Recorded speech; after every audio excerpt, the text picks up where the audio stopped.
What was lost when we stopped paying attention? Now, there is just something I've noticed talking with folks all over the place who are retired or are close to it. It's not that they're lazy. It's not that they've given up. It's that somewhere along the way they stopped paying attention to certain parts of their own life. You know, because the hustle and bustle and the grind, and some even give up because they were saying, what's the use? But it's not because they wanted to, but because life got so busy.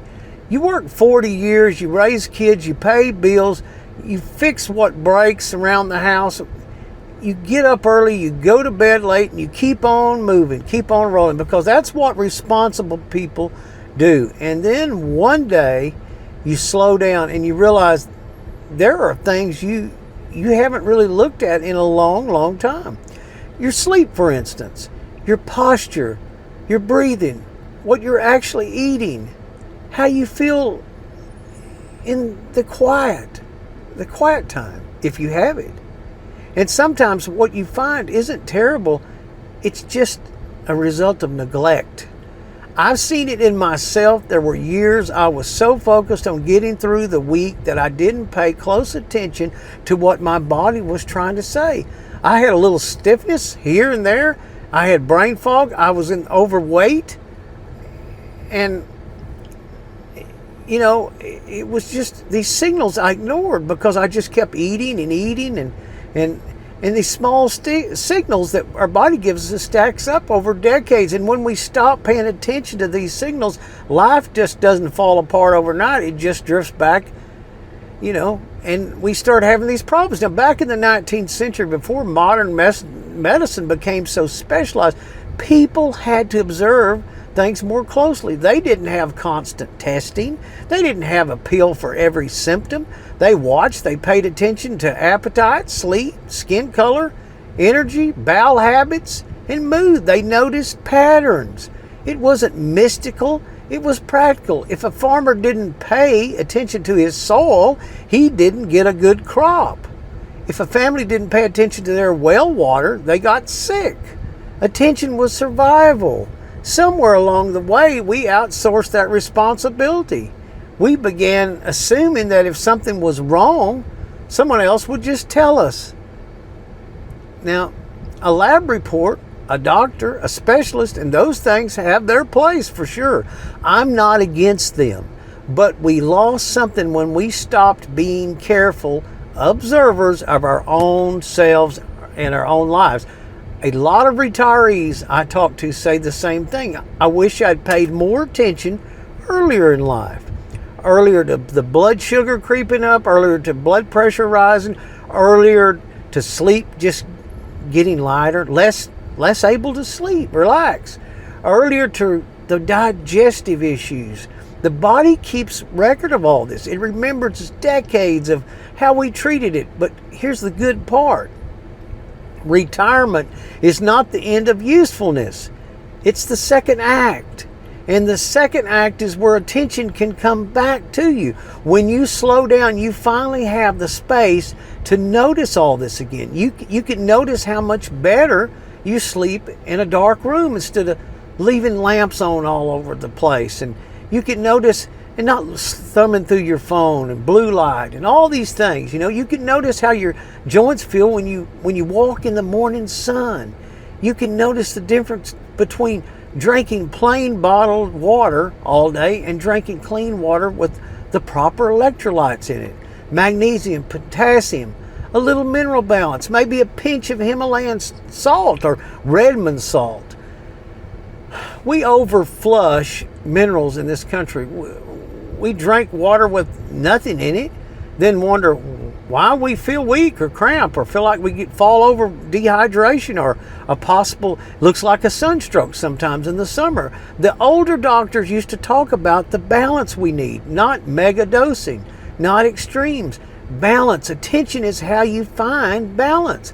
I've learned that if I go a few days without paying attention to my sleep, I drift into staying up late, then it just goes like dominoes falling. Things get sloppy the next day. My patience runs thin. I'm grumpy. My body feels heavier. Nothing dramatic, just drift. When I pay attention, real steady attention, I can correct these small things before they become big ones. That's true with food. You don't need complicated charts to know when you've been eating too much sugar, too many processed food, too much crap. Your energy tells you, your waistline tells you, your morning stiffness trying to move tells you. You know, you just have to be honest, objective enough to notice and admit it. Older thinkers understood this. They didn't separate body and spirit the way we do now. They knew that if a man ignored his habits long enough, his character would suffer. Now, this is very important. If he ignored his thoughts long enough, his peace would thin out. Paying attention wasn't anxiety, it was stewardship, and retirees have a special opportunity here. You've already lived long enough to see these patterns. You're needed. You know what stress does over decades. You know what poor sleep does. You know what working without rest does. Now you get to apply that wisdom on for the purpose of it. Fasting, when done sensibly, can be a reset, not punishment. Just giving your system a break. Sunlight in the morning can steady your rhythm, give you that vitamin D3 that you need. Going to bed earlier can repair things that have been strained for years and years. Minerals, magnesium especially, can calm a restless body. Copper and potassium have their place too, but always in balance. None of this is extreme. It's attention, and attention spreads beyond the body. It moves into how you speak to your spouse, how you respond to your grandkids, how you respond to other people, whether you rush through conversations or really listen, whether you live a hurried or a measured life. What was lost when we stopped paying attention wasn't just health, it was proportion. We began reacting instead of just flat observing. We began consuming instead of considering things. We began assuming instead of watching. But that all can be reversed, just like diabetes can be reversed. You can become the project manager of your own body. You don't need a clipboard and a hard hat. You just need steadiness. Notice the patterns.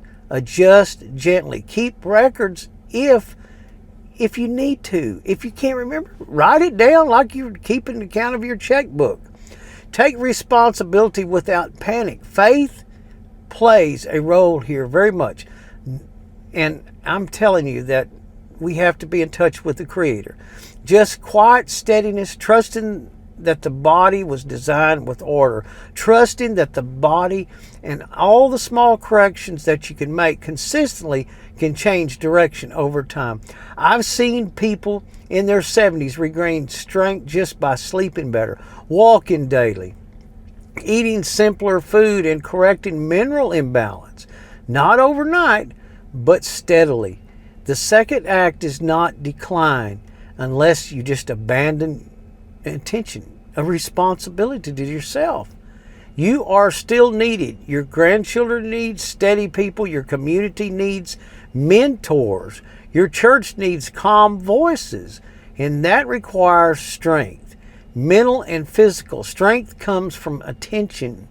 So maybe the question isn't what modern life gave us. Maybe the better question is what we let slip because we stopped watching closely. Start small. Tonight, maybe just dim the lights a little earlier. Tomorrow morning, step into the sun for 10 more minutes than you normally would. Drink water with minerals instead of empty plastic bottled water. It's been sitting in the sun, Get common sense about you. Eat one meal that's a simple and real. Go to bed on time. Notice how you feel. That's how wisdom builds. Not in leaps in observation. I don't have all this figured out, I promise you. I'm still working on it myself. So let's keep moving forward on this journey together. And I appreciate you watching. Thank you much.